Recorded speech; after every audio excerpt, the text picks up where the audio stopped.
Ազատ լուրերը շարունակում է աշխատանքը, ես Արա Աբրահամյանն եմ, բարի երեկո։ Այսօր Հայաստանում նշվում է քաղաքացու օրը, ոստիկանությունից էլ հիշեցնում են, որ քաղաքացու օրվան նվիրված միջոցառումների մասնակիցների անվտանգությունն ապահովելու նպատակով մինչև ապրիլի 26-ի ժամը 5-ը սահմանափակված կլինի երթևեկությունը Ամիրյան փողոցում, Աշտոցի պողոտայի խաչմերուկից մինչև Հանրապետության հրապարակ։ Փակ կլինեն նաև Հանրապետության հրապարակ տանող բոլոր փողոցները։ Տոնի առիթով Երևանում եւ մարզերում կազմակերպվել են փառատոներ, հանրային տարբեր միջոցառումներ։ Պաշտոնյաների գնահատմամբ օրվա խորհուրդը քաղաքացու դերի ընտրության իրավունքի, ազատ կամքի եւ պետության նկատմամբ պատասխանատվության ընդգծումն է։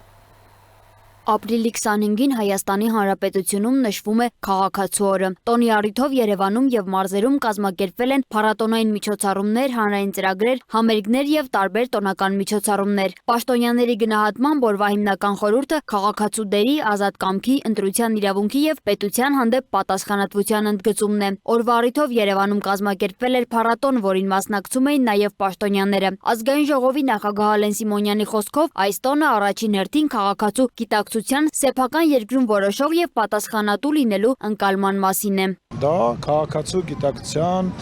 քաղաքացու իր երկրի նկատմամբ սեփականատեր որոշող ղեկավար լինելու մասին է եւ կարծում եմ վաղուց պետք է նման տոն ունենենք, ցավում եմ, որ 18 թվականի հեղափոխությունից հետո այդ բանը տեղի ունեցավ, այդ գիտակցությունը կարծում եմ քաղաքացի լինելու այլևս մեր ժողովրդի մեջ կա, որովհետև բոլորը ասում են, ես սենց բանի իրավունք ունեմ, ասում են, ես սենց կարամ անեմ, նենց կարամ անեմ, վարչապետին են դիմում ուղիղ նամակով։ Քաղաքացու օրվա միջոցառումների ձևաչափին անդրադարձել է Հայաստանի Հանրապետության էկոնոմիկայի նախարար Գևորգ Պապոյանը։ Նրա խոսքով այս տարի փորձ է արվել պետական տոնը մոտեցնել ժողովրդական տոնի տրամաբանությանը, այն դարձնելով ավելի բաց, անմիջական եւ քաղաքացիների մասնակցության վրա հիմնված։ Սովորաբար մեր տոների մեջ ու քաղաքացիների կազմակերպած տոների մեջ կա մի հատ մեծ խզվածք։ Պետական տոները սովորաբար լինում են ինչ-որ միայն դասական երաժշտությամբ, հատուկ միջոցառումներ, արվեստ, բարձրարժեք մշակույթ եւ այլն, եւ իսկ ժողովրդական տոները սովորաբար մի քիչ ավելի այս բնույթի մեջ են եւ մենք այս անգամ փորձել ենք, այսպես ասած, այն ինչ-որ ժողովուրդը, ինչպես որ ժողովուրդը նշում սովորաբար իր տոները, մենք եւս պետությունը եւս իր քաղաքացիների հետ այդ ձևով նշի, իհարկե մյուս եւ նման միջոցառումները եւս իրենց տեղը ունեն, բայց նաև այդ բաղադրիչը, որը ժողովրդականությունն է, միշտ բացակայել է։ Օրվա խորհրդի մասին խոսել է նաև աշխատանքի եւ սոցիալական հարցերի նախարար Արսեն Թորոսյանը։ Նա ընդգծել է, որ տոնը միայն մեկ օրվա իրադարձություն չէ, այլ գաղափար, որը պետք է հիշել ամեն օր, սակայն ապրիլի 25-ը այդ գիտակցությունը միասին նշելու առիթ է։ Արդեն 8 տարի ըստ էության վստահ լինելով, որ Հայաստանի Հանրապետությունում քաղաքացին է որոշողը եւ որոշիչը, թե իր սեփական ճակատագիրը, թե իշխանությունները ովքեր են լինելու Հայաստանի Հանրապետությունում, տոնում ենք բարձր տրամադրությամբ, այս տարի ֆեստիվալ է կազմակերպվել, նաև գիտեք մարզերում, դպրոցներում տարբեր միջոցառումներ կան, այսպես ասած դասախոսություններ են տեղի ունենում։ Մենք էլ այսօր այստեղ ենք, ցենց լավ միջավայրում, երեկոյան համերգով աշխարհահռչակ աստղերի կողմից։ Հայաստանի Հանրապետության ազգային ժողովի падգամավոր Մարիամ Պողոսյանն իր խոսքում քաղաքացու օրը կապել է քաղաքացիների ազատ կամքի, խոսքի ազատության եւ ընտրական իրավունքի հետ։ Կարծում եմ շատ կարևորագույն տոներից մեկն է քաղաքացու օրը, որովհետեւ այս օրը նաեւ խորհրդանշում է այն, որ Հայաստանի Հանրապետության քաղաքացին տեր կանգնեց իր երկրին։ Եվ ես վստահ եմ, որ Հայաստանի Հանրապետության քաղաքացին հետքայլ չի անելու երբեք, այն ինչը որ ինքը ձեռք է բերել, այն խոսքի ազատությունը, ժողովրդավարությունը անգնահատելի է եւ պետք է շատ խնամքով պահպանել։ Լոռու մարզպետ Արեն Մկրտչյանը քաղաքացու օրվա խորհուրդը դիտարկել է ամենօրյա աշխատանքի եւ երկրի զարգացման համատեքստում։ Նրա խոսքով տոնը ոչ միայն միջոցառումների շարք է, այլև հիշեցում, որ երազանքների Հայաստանը կառուցվում է հետևողական աշխատանքով։ Մարզերում էլ նշում ենք, ես Լոռիում եի առավոտյան, մարզից եմ գալիս եւ այո, կարծում եմ պոզիտիվ ուրախ տրամադրություն պետք է թևածի ամբողջ երկրում այսօր։ Իսկ Լոռիում ինչ միջոցառումներ են կազմակերպել։ Բոլոր համայնքներում տարատեսակ միջոցառումներ ունենք, նաեւ համայնքային ոչ առևտրային կազմակերպությունների ներգրավմամբ, տարբեր խմբեր, տարբեր տոնակատարություններ, միջոցառումներ, խորոված տարբեր համայնքներում այդպես։ Փառատոնային միջոցառումներին ակտիվ մասնակցում էին նաև քաղաքացիները։ Նրանցից շատերը նշում էին, որ գոհ են կազմակերպված ծրագրերից, տոնական մթնոլորտից եւ այն հնարավորություններից, որ կարող են ընտանիքներով մասնակցել միջոցառումներին։ Օրվա կապակցությամբ կասեմ, թող միշտ ուրախ լինեն, խաղաղությունը ամրացնեն, երջանիկ ապրեն, աշխատեն, ապրեն, ուրիշ ոչ մի բան։ Ծաղկել է, բարգավաճել է մեր Հայաստանը։ Ամեն հիվանդ հիմա բուժվում է անվճար, ամեն ինչ է լավ։ Հիմա ուզում եմ, որ Նիկոլ Փաշինյանին տեսնեմ, մի հատ գրկեմ ու շնորհավորեմ մեր ժողովրդի տոնի արդի։ Ճիշտն ասած, ապշած եմ։ Թողսեց լավ բաներ շատ լինի մեր ազգի համար, որ ուրախանանք, իրար տենանք, ինչ ասեմ, ամենայն լավը։ Սոնա Գիշյան, Տիգրան Ղազարյան, Free News, Ազատ լուրեր։ Անդրադառնանք այլ թեմաների հայոց ցեղասպանության 111-րդ տարելիցի արդիվ Ֆրանսիայի վարչապետ Սեբաստիան Լեկորնյուն ելույթ է ունեցել Մարսելում, որտեղ ընդգծել է Ֆրանսիայի մշտական աջակցությունը Հայաստանին ու հայ ժողովրդին։ Նա նշել է, որ Հայաստանը շարունակելու է գոյատևել։ Լեկորնյուի խոսքով Ֆրանսիան մշտապես եղել է Հայաստանի կողքին, ճանաչել է հայոց ցեղասպանությունը եւ հոգում պահել նրա հիշատակը, ինչպես դա անում են այսօր Մարսելում։ Նա նաև ընդգծել է, որ Ֆրանսիան շարունակելու է աջակցել Հայաստանին ոչ միայն դիվանագիտական, այլև ռազմական տեսանկյունից։ Հայաստանը գոյատևել է եւ կգոյատևի։ Ֆրանսիան միշտ նրա կողքին է։ Բարեկամ երկրի ինքնիշխանությունը չի քննարկվում։ Ֆրանսիան աջակցում է Հայաստանին դիվանագիտական, արդեն նաև ռազմական առումով։ Ֆրանսիական զենքերը կանոնավոր կերպով ուղարկվում են Հայաստան, որպեսզի երկիրը կարողանա պաշտպանվել։ Ֆրանսիան անընդհատ տրամադրում է զենքեր Հայաստանին, ապահովելու նրա ինքնապաշտպանությունը, իսկ ֆրանսիացի զինվորներն օգնում են հայկական բանակին Հայաստանում։ Նշել է նա, շեշտելով Ֆրանսիայի աջակցությունը Հայաստանին ոչ միայն բարեկամության, այլև պատմական կապերի արդյունք է։ Ապրիլի 24-ին լրանում է հայոց ցեղասպանության 111-րդ տարելիցը, հարգանքի տուրք մատուցելով 1.5 միլիոն հայերին, որոնք սպանվել են Օսմանյան կայսրության կողմից ժամանակակից Թուրքիայի, Սիրիայի եւ Հայաստանի տարածքում, մենք պետք է թույլ չտանք պատմության կրկնությունը, այս մասին էլ հայտարարել է Նյու Յորքի քաղաքապետ Զոհրան Մամդանին։ 2020 թվականին Ադրբեջանի եւ Թուրքիայի ռազմական ուժերը հարձակվեցին Լեռնային Ղարաբաղի հայ բնակչության վրա։ 2023 թվականին Ադրբեջանը Լեռնային Ղարաբաղից արտաքսեց ավելի քան 100,000 հայերի, շարունակելով ցեղասպանական արշավը, որը սկսվել էր ավելի քան 100 տարի առաջ։ Հիշատակի այս օրը մենք վերահաստատում ենք հայ ժողովրդի եւ բոլոր ժողովուրդների ազատության, անվտանգության եւ ինքնորոշման իրավունքը, նշել է նա։ Թողարկման այս հատվածում ցեղասպանագետ Անի Ոսկանյանի հետ քննարկել եմ հայոց ցեղասպանությանը վերաբերող բացառիկ թեմաներ եւ անդրադարձել ենք ուշագրավ մի շարք հարցերի։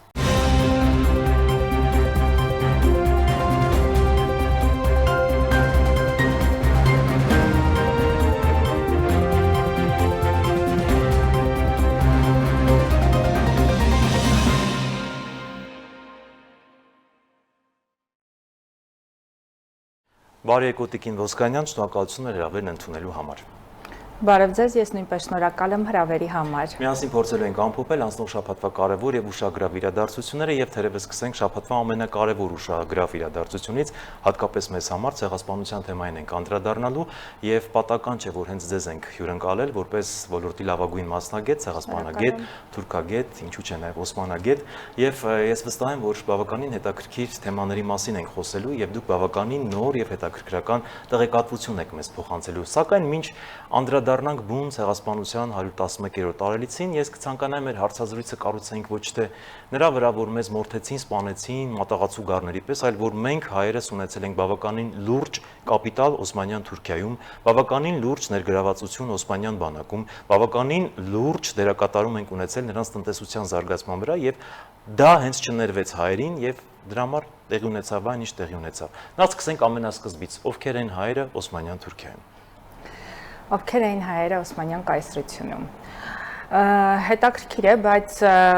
շարունակական բռնաճնշումների, ամենօրյա հափշտակությունների, առևանգումների մեջ հայերը կարողացան ստեղծել կայուն տնտեսություն եւ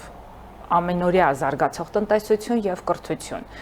19-րդ դարի վերջին 20-րդ դարի սկզբին հայ տնտեսվարողները արդեն մրցում էին Օսմանյան կայսրությունում գտնվող եվրոպական կապիտալի հետ, մենք ունենք անուններ, մենք ունենք բավականին մեծ թվով գործարաններ, նավաշինական ընկերություններ, բամբակի արտադրությունը Ադենայի նահանգում գրեթե ամբողջությամբ պատկանում էր հայերին, այսօր աշխարհում այդքան հայտնի Թուրքիայի տեքստիլը ամբողջությամբ հայերն են հիմնադրել, կարելի է այդպես ասել, հիմքը հայկական է եղել, մենք ունենք մանուսայագործության, դա մանուսան հատուկ գործվածքի տեսակ էր, մանուսայագործության այդ գործարանների եւ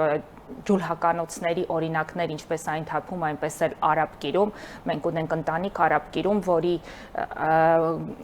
գործարանների տված արտադրանքը կարողանում էր ոսկե մեդալներ շահել եվրոպական տարբեր քաղաքներում, մասնավորապես Ֆրանսիայում առաջընթացը անծայրածիր է եւ եթե մենք սկսենք անուն թվել ոչ մի եթերային ժամանակ չի կարող բավականացնել, այստեղ կարևոր է նշել, որ իսկապես մրցակցային խիստ անհավասար պայմաններում, որովհետև Օսմանյան կառավարությունը արդեն գնում էր հատկապես թուրքերի հեղաշրջումից հետո տնտեսությունը թուրքացնելու առաջին պլան թուրքերին մղելու ծրագրով եւ ստեղծված անհավասար մրցակցային պայմանների մեջ հայերը կարողանում էին ունենալ շարունակական առաջընթաց։ Այստեղ առաջին մեքենաների, հաստոցների, գործարաններում կիրառվող առաջին մեխանիզացված այդ հաստոցների մուտքը նույնպես կապվում է հայերի հետ Օսմանյան կայսրություն, արտադրություն հիմքը դրվել է հայերի կողմից։ Ոչ միայն հայերի, հույների, հրեաների, բայց հիմնական կապիտալը այո գտնվում էր հենց հայերի, հույների եւ հրեաների ավելի փոքր տոկոսով ձեռքին։ Հայերը եթե անցնենք զինվորագրությանը, ասենք հայերը Օսմանյան բանակում զինվորագրելու իրավունք ստացան 1909 թվականից հետո, իհարկե հայերը պայքարեցին դրա համար, որպեսզի ոչ միայն հայերը, ոչ իսլամները, սակայն մինչ այդ էլ հայերի ներդրումը Օսմանյան բանակում բավականին լուրջ էր, հենց բանակի ողջ սպառազինում, այսինքն վառոդի արտադրությունը գտնվում էր Հայդադյան ընտանիքի ձեռքում։ Նավաձուլարանների վետտեսուչը, հսկիչը այդ գործով զբաղվում էր Դեմիրճի Բաշյան ընտանիքը, հացի մատակարարում Էկմեկչի Բաշյան ընտանիքինն էր։ Այստեղ եթե մենք անդրադառնում ենք բժշկությանը, ապա Կարմիր մահիկի հիմնադիրներից էր Սերոբե Վեչինյանը, նա նաև առողջապահական առաջին թերթիկի առաջին թերթի հիմնադիրն էր Օսմանյան կայսրությունում, նա 40 տարի ղեկավարել է ռազմաբժշկական վարժարանը եւ եթե մինչեւ 1909 թվականը հայերը չէին ծառայում Օսմանյան բանակում որպես զինվորներ, թեպետ 1864 թվականին փորձ եղավ հայ երիտասարդներին ընդունել զինվորական հարբի եւ վարժարանը, սակայն նրանց չթողեցին իրենց կարիերայում առաջ գնալ, դա այդպիսի մի դրվագ էր, որը կանգ առավ, սակայն հայ երիտասարդները ռազմաբժշկական կրթություն էին ստանում եւ նրանք ներգրավված էին արդեն որպես բժիշկներ։ Իսկ 1909 թվականից հետո մենք տեսնում ենք, որ մեծ թվով հայ երիտասարդներ ընդունվեցին ռազմական վարժարաններ եւ նրանց առանձին պատմությունները կան, նրանց հետագիծը կա, նրանց մասնակցությունը կա, ինչպես թուրք-իտալական, այնպես էլ բալկանյան պատերազմներին, նրանց սխրանքները կան առաջին աշխարհամարտի տարիներին, մասնավորապես Սարգիս Թորոսյանի, ով ստացել է երախտագիտության շնորհակալագիր Օսմանյան կայսրության պատերազմական նախարար Էնվերի կողմից շնորհակալագիր դարդանելում իր խոցած անգլիական նավերի համար եւ իհարկե մենք ունենք այն մեխանիզմը, որը գործի դրվեց հայոց ցեղասպանության տարիներին, հենց փետրվար ամսին Էնվեր Փաշայի հրամանը հայ տղամարդկանց բանակի շարքերում զինաթափելու եւ ոչնչացնելու, որը տվել է 1915 թվականի փետրվարի 28-ին եւ հրամանագրի հենց 1915 թվականի փետրվարի հրամանագրի տեքստը հայտնաբերվեց Երուսաղեմի հայոց պատրիարքարանի արխիվներում։ Շատ պատահական։ Այո, արխիվները ուսումնասիրելու ժամանակ եւ հրատարակվել է առաջին Մատյանի արխիվի առաջին հատորում իմ եւ գործընկերներիս Լուսինե Սահակյանի, Անի Սարգսյանի կողմից։ Այստեղ մի հետաքրքիր հանգամանք, քանի որ բանակից խոսեցինք, մեկ ուրիշ շնորհակալագրի պատմություն էլ կա, որը արժանացել է Հովհաննես Ակինյանի ընտանիքը։ Հովհաննես այդ շնորհակալագրի պատմությունը շատ հետաքրքիր է, որովհետև բացում է մեկ ուրիշ շատ ավելի կարևոր շերտ։ Հովհաննես Ակինյանը սեբաստացի հայ սպա էր, ով այդ առաջին զինվորներից էր եւ ռազմական կրթություն էր ստացել եւ ներգրավվել էր Օսմանյան բանակում արդեն որպես սպա։ Հովհաննես Ակինյանը Սարիղամիշի ճակատամարտի ժամանակ, որտեղ թուրքական բանակը ջախջախից պարտություն կրեց, փրկում է Էնվեր Փաշայի կյանքը եւ ստացած այդ վերքից ինքն է զոհվում։ Ընդհանրապես հայկական սպայակույտը գերությունից ազատում է թուրքական այդ բարձր էլիտային այդ ճակատամարտի ժամանակ եւ Էնվեր Փաշան Սարիղամիշի պարտությանն է հաջորդում անմիջապես հայ տղամարդկանց ոչնչացնելու հրամանը։ Դրանից հետո Էնվեր Փաշան շնորհակալագիր է նաեւ ուղղում Հովհաննես Ակինյանի ընտանիքին եւ պատերազմից առաջ մի օրենք կար, որ զինվորականների ընտանիքները չպետք է տեղահանվեն, սակայն բնականաբար օրենքը չի գործել, նրանք տեղահանվել են բոլորի հետ միասին, տեղահանությունները սկսել էին շատ ավելի շուտ, քան հետագայում գործի էր դրվել այդ տեղահանության չընդունված օրենքը։ Օսմանյան կայսրությունում մենք տեսնում ենք լուսանկարներով այդ գաղթի ճանապարհները, երթուղիները եւ մեզ մոտ այնպիսի տպավորություն կարող է ստեղծել, որ պարզապես տեղական իշխանությունների հրամանով, այսինքն մարդիկ խմբվում էին եւ նրանց տեղափոխում էին այլ վայրեր։ Երթուղիները հստակ մշակված էին, ոչ մի տարերային կամ սովորական, ոչ մի պարզապես ուղղակի գործողություն չի կատարվել ողջ տեղահանության ընթացքում։ Մտածված, պլանավորված սպանդ է եղել։ Նախապես ծրագրված կառավարության կենտրոնական կառավարությունից եկող հրամաններով, կազմված երթուղիներով, յուրաքանչյուր քաղաքից, ավանից, գյուղից տեղահանվել է բնակչությունը եւ նրանք իրենց համար նախանշված անգամ քարավաններն են կազմվել հերթականությամբ, թե որ քաղաքի բնակչությունը ինչպիսի հերթական պետք է տեղահանության ենթարկվի եւ տեղահանության առաջին քարավանները հիմնականում կազմվել են տեղի առավել ունևոր կամ առավել հայտնի ուսյալ մարդկանցից եւ այդ երթուղիներով գնացող քարավանները հասնում էին արդեն իսկ նախանշված գաղթակայաններ, այնուհետեւ տեղափոխվում էին համակենտրոնացման ճամբարներ, որտեղ էլ տեղեր ունենում նրանց վերջնական սպանությունը, սպանդը։ Եվ այս երթուղիների մասին հենց փաստում է, այսինքն ճշգրիտ իրականացվող գործընթացի մասին նաև հենց այս Էնվերի տված շնորհակալագրերից մեկը, որը իր կյանքը փրկելու համար նա տալիս է Հովհաննես Ակինյանի ընտանիքին, Հովհաննես Ակինյանը ծագումով Սեբաստիայից էր եւ շնորհակալագիրը գնում է Սեբաստիա նրանց տուն, բայց նրա ընտանիքը արդեն ենթարկված էր բռնագաղթի եւ շնորհակալագիրը Սեբաստիայի տեղական իշխանությունների կողմից ուղարկվում է Սուրուջ։ Սուրուջը համակենտրոնացման ճամբարներից մեկն էր։ Այսինքն այդ անապատի վրանակաղաքները դրանք համակենտրոնացման ճամբարներ էին, որտեղ կենտրոնացնում էին հայերին։ Ուրեմն, այսինքն կառավարությունը հստակ իմացել է ոչ միայն, որ Սեբաստիայից տեղահանված տվյալ ընտանիքը եւ Սեբաստիայից տեղահանված մյուս ընտանիքները արդեն հասել են Սուրուջ, այլ նաեւ իմացել է, որ ընտանիքի անդամները ողջ են, որովհետեւ սպանվածների, հիվանդների տվյալները նույնպես ամենօրյա ճշգրտությամբ հաղորդվում էին ինչպես տեղական, այնուհետև տեղական կառավարությունից կենտրոնական կառավարությանը։ Այսինքն, Տիկին Ոսկանյան, կարող ենք ասել, սա շատ մանրակրկիտ, մանրազնին, միկրոսկոպիկ աշխատանք էր, որ ամեն դետալ մտածված էր, ամեն ինչ արված էր հայերին վերացնելու համար։ Տեսեք, Տիկին Ոսկանյան, իհարկե շատ հետաքրքրական թեմաներ են քննարկում, սակայն ժամանակը քիչ է, ավելի կարևոր թեմաների անդրադառնանք։ Տեսեք, մենք ունեցել ենք բավականին լուրջ տնտեսական կալվածքներ, ներգրավվածություն, հողեր բազմաթիվ, որոնց վկայությունները կան մինչև հիմա հայ սեփականաշտուրման վկայականներ եւ այլն։ Կա հնարավորություն երբևէ, որ այդ մասին բարձրաձայնվի եւ ետ պահանջվի կամ որևէ քեյսով, որևէ տեսքով դատարան դիմվի եւ այս հարցի մասին կարող ենք մենք բարձրացնել միջազգային ատյաններում։ Անխոս, ուրեմն մենք ունենք Օսմանյան կայսրությունում մենք երկու տեսակի հող ենք ունեցել, ազգապատական եւ անհատական, այսինքն համայնքային սեփականություն եւ մասնավոր սեփականություն, կալվածագրեր կան նաեւ գրանց համատյանները, կան նաեւ այդ ժողովների, առաջնորդարաններին կից ժողովների ատենագրությունը, օրինակ պահպանված ատենագրության տետրերում մենք հանդիպում ենք ամենօրյա աշխատանքի,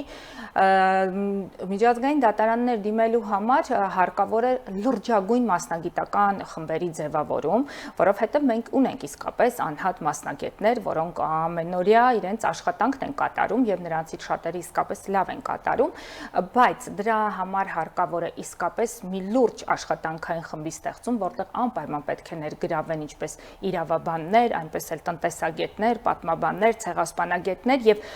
համակարգված հստակ աշխատանքի արդյունքում բնականաբար հնարավոր է կազմել այն բոլոր փաթեթները, որով մենք կարող ենք ներկայացնել մեր հայցերը։ Շատ լավ, Տիկին Ոսկանյան, եւս մեկ կարևոր թեմայի եմ ուզում անդրադառնամ, շատ հաճախ տարակարծությունների տեղիք է տալիս, հասարակության լայն շերտերը հաճախ շփոթում են, չիմանալով, որ մեծ եղերն եւ հայոց ցեղասպանություն դա նույնը չէ։ Ես կցանկանայի դրանց տարբերության մասին հանգամանալից ներկայացնենք, բայց նաեւ շատ կարճ։ Ուրեմն հայոց ցեղասպանության ընդհանրապես ցեղասպանությունների, իսկ ցեղասպանությունները դրանք հանցագործություններ են, մարդկության դեմ ուղղված հանցագործություններ են, դրանց մասին խոսելիս պետք է հստակ եզրութաբանությամբ արտահայտվել, որովհետև այստեղ յուրաքանչյուր խոսքը, յուրաքանչյուր բառը բառի ճշգրիտ օգտագործումը չափազանց կարևոր է, որովհետև հատկապես մասնագիտական դաշտում, հատկապես մասնագետների կողմից դրանց սխալ, ոչ ճշգրիտ կիրառումը հիմք է տալիս ժխտողներին, որպեսզի նրանք կարողանան առավել հստակ կառուցել իրենց թեզերը։ Մեծ եղերն եզրույթը ընդունված է մեր մեջ եւ որպես այդպիսին երբևէ տարակուսելու առիթ չի տվել շատ ու շատ հայ մասնագետներ, ինչպես նաև հայ ցեղասպանությունը վերապրողները իրենց հետ տեղի ունեցած հանցագործությունը սկզբնական շրջանում հենց այդպես էլ բնութագրել են։ Սակայն հետագայում, երբ հայ ցեղասպանության ժխտումը սկսվել է հենց ցեղասպանության իրականացմանը զուգընթաց, այսինքն հանցագործպետությունը բոլոր ջանքերը ներդրել է նաև հանցագործության հետքերը կոծկելու, այն ժխտելու, չընդունելու այդ գործընթացի մեջ։ Իսկ այսօր ժխտողականությունը նաև տարբեր փուլերի մեջ է մտնում, կա նաև փափուկ ժխտողականություն, այսինքն մենք կարող ենք տեսնել մասնագետների, ովքեր օգտագործում են մեծ եղերն եզրույթի եւ ասում են, իսկ ինչ է պատահել, ես խոսում եմ հայ ցեղասպանության մասին, ես մեծ եղերն եմ ասում, սակայն մեծ եղերն իրավական ոչ մի հիմք եւ նշանակություն չունի, այսինքն դա ինչ է, դա օտար լեզուներով, օրինակ թուրքերեն լեզվով թարգմանվում է բյուկ ֆելաքետ, այսինքն մեծ աղետ, ողբերգություն, ֆելաքետ աղետ կարող է հանդիսանալ նաև ջրհեղեղը, կարող է հանդիսանել նաև երկրաշարժը, այսինքն իսկ ցեղասպանություն եզրույթը իր մեջ կրում է կոնկրետ հանցագործություն կանխամտածված, այսինքն գոյություն ունի կոնվենցիան, այսինքն դա օրենքի խախտում է, որը ենթադրում է որոշակի պատիժ եւ այսօրվա խոսույթում չկիրառել հենց հայոց ցեղասպանություն եզրույթը նշանակում է հիմք տալ փափուկ ժխտողականությանը, որպիսի մեզ հետ տեղի ունեցած հանցագործությունը կարողանա որակել ոչ իրավաբանական եզրույթներով, որն էլ հենց մեծ եղերն է։ Եվ փորձենք ամփոփել շատ կարճ, 1 րոպե ժամանակ ունենք Տիկին Ոսկանյան։ Ես կցանկանայի նաև խոսենք այն մասին, կրկին նշում եմ ներողություն խնդրելով շատ կարճ, որովհետև ժամանակը քիչ է, այն մասին, որ հայերը նաև ինքնապաշտպանվել են եւ այդ ջարդի ճանապարհին համախմբվել են եւ մեկը մյուսին աջակցել է, այնպես չի եղել, որ հոտի նման տարել եւ սպանել են։ Բոլորովին, օրինակ ինքնապաշտպանվել են, այո, իսկապես եւ դա շատ կարևոր հանգամանք է, որովհետեւ յուրաքանչյուր մարդ, յուրաքանչյուր ժողովուրդ իր իսկ հայրենիքում ապրելու եւ արարելու կյանքի իրավունք ունի։ Բացի այդ եղել է նաեւ հենց այդ մարդկային, այդպիսի մի եզրույթ կա, մարդասիրական դիմադրություն, երբ համակենտրոնացման ճամբարներում էին հայերը իրար օգնում եւ օժանդակում, բացի այդ ես ուզում եմ նաեւ առիթից օգտվելով մի շատ կարեւոր հանգամանքի մասին էլ նշել, որ դեռևս մինչեւ առաջին համաշխարհային պատերազմը, դեռևս մինչեւ 1915 թվականը հայ ազգային քաղաքական գործիչները ամենօրյա հայոց պատրիարքարյանը, պատրիարքարանին կից վիճակներ, առաջնորդարաններում գտնվող մյուս գործիչները ամենօրյա պայքար են տարել, այսինքն այնպես չի եղել, որ կապը խզված է եղել եւ հստակ ոչ ոք չի չի իմացել ինչ է կատարում Գավառում կամ մայրաքաղաքում, կապը եղել է մշտական, պայքարը եղել է մշտական, Գավառի Արևմտյան Հայաստանից տեղեկագրերը հստակ հասել են Կոստանդնուպոլսի հայոց պատրիարք Արամ, պատրիարքը դիմել է հայերի տարբեր հարցերով Օսմանյան կառավարությանը, այսինքն հայ ազգային գործիչները ցուցաբերել են զգոն եւ հստակ գործելաոճ ու պահվածք եւ այդ անտեղյակության կամ պարզապես կոտորվելու ոչ փաստերը եւ թեմայի մանրամասն ուսումնասիրությունը մեզ տալիս էլ բոլորովին այլ պատկեր, մենք հանդիպում ենք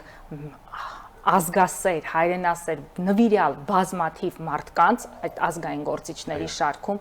մենք հանդիպում ենք նորից շատ խիզախ մարդկանց սովորական ժողովրդի շարքերում, որոնք այդ ցեղասպանության տարիներին, երբ մի հսկա պետություն էր միացել մեր դեմ, ցուցաբերել են ամենօրյա խիզախություն եւ ապրելու, վերապրելու գոյություն ունենալու հստակ որոշում են կայացրել։ Շնորհակալ եմ հանգամանալից ներկայացնելու համար։ Ես նույնպես շնորհակալ եմ։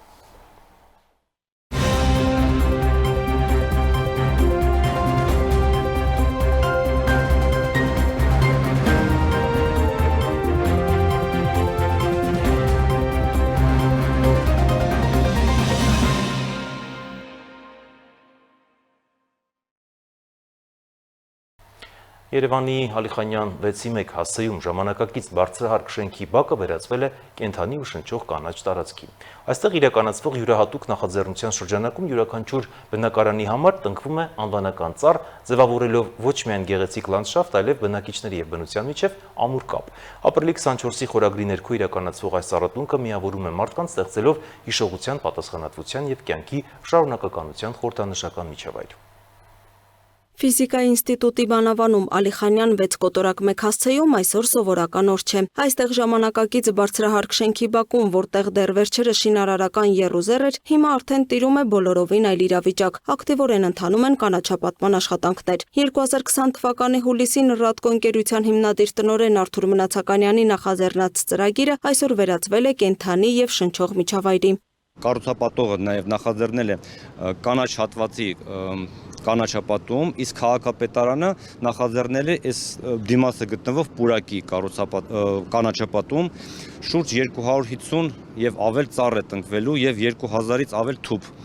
Եվ մեր հատվածում է բավականին մեծ քանակությամբ եւ լավ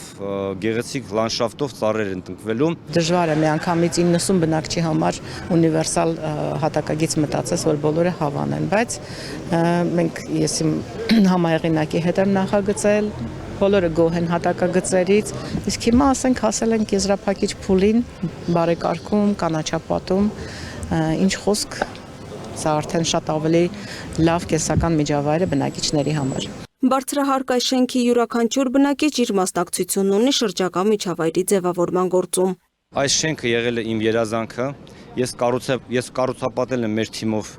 այս շենքը եւ հիմա ես իմ հաջորդ երազանքն եմ իրականացնում ծառատունկը շենքի շուրջ, որպեսզի բարեկարգենք միջավայրը։ Ես շատ ուրախ եմ այսօրվա համար եւ մեր բոլոր բնակիչները սիրով իրենց ներդրումը կունենան այս այգում կանաչապատման մեջ։ Շենքի բակում իրականացվող կանաչապատումն առանձնահատուկ գաղափար ունի։ Յուրաքանչյուր բնակարանի համար տնկվում է անվանական ծառ։ Սա պարզապես ծառատունք չէ, սա պատասխանատվության եւ կապի ստեղծում է մարդու եւ բնության միջև։ Յուրաքանչյուր բնակիչ գիտի իր ծառը հենց իր խնամքի կարիքն ունի եւ այդ գիտակցումը ձևավորում է ավելի հոգատար վերաբերմունք ընդհանուր տարածքի նկատմամբ։ Ինչ խոսք, որ ամեն մեկը եթե իր անվանումով ունենա ծառեր եւ խնամքի տեսակետից եւ նաեւ հուշը մնալու տեսակետից շատ կարեւոր գործոն է իմ կարծիքով։ Ապրիլի 24-ի խորհրդի ներքո տնկված այս ծառերը դառնում են կյանքի շարունակականության, վերածննդի եւ հիշողության խորհրդանիշներ։ Այս գաղափարը ոչ միայն ընդունվել է, այլև մեծ ոգևորությամբ տարածվել բնակիչների շրջանում։ Մարդիկ ակտիվորեն շփվում են, ծանոթանում, միասին ստեղծելով իրենց կանաչ անկյունը։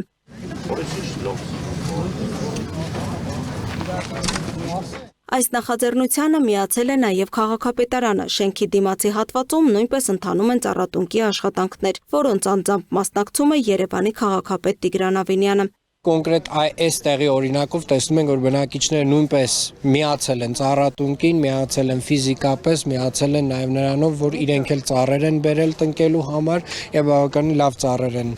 առաջարկում բնակիչները եւ կարծում եմ, որ այս process-ները իրենք վարակիչ են եւ հուսով եմ այս կտարածվի նաեւ քաղաքի ամբողջ ծավալով, ամբողջ տարածքով, արդեն իսկ ուղակի մեզ հետ համաձայնեցնելով եւ իրականացնելով նաեւ բնակիչների կողմից։ Ալիխանյան փողոցի այս հատվածում ձևավորվում է նոր մշակույթ, բնակվել եւ միաժամանակ կառուցել, պահպանել եւ զուգահեռաբար կանաչապատել։ Իսկ այստեղ տնկված ամեն մի ծառ դառնալու է մի պատմություն ոչ միայն այն տնկողների, այլև նրանց ժառանգների հիշողության ու ապագայի մասին։ Լուսինե Գրիգորյան, Տիգրան Ղազարյան, Free News, Ազատ լուրեր։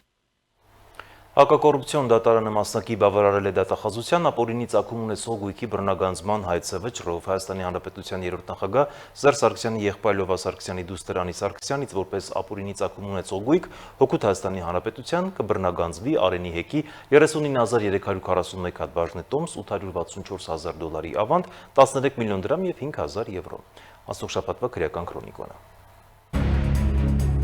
Ազգային ժողովի նախագահ Ալեն Սիմոնյանը դիմել է դատարան պահանջելով Միքայել Մարգարյանից ներողություն խնդրել նաև 1 միլիոն դրամ փոխհատուցում վիրավորանքի համար։ Հայցադիմումի պատճառը եղել է մարտի 26-ին Ազգային ժողովի շենքի մոտ քաղաքացու արված հայտարարությունները։ Հայցը մակագրվել է Երևանի քաղաքացիական դատարանի դատավոր Անի Աթանեսյանին։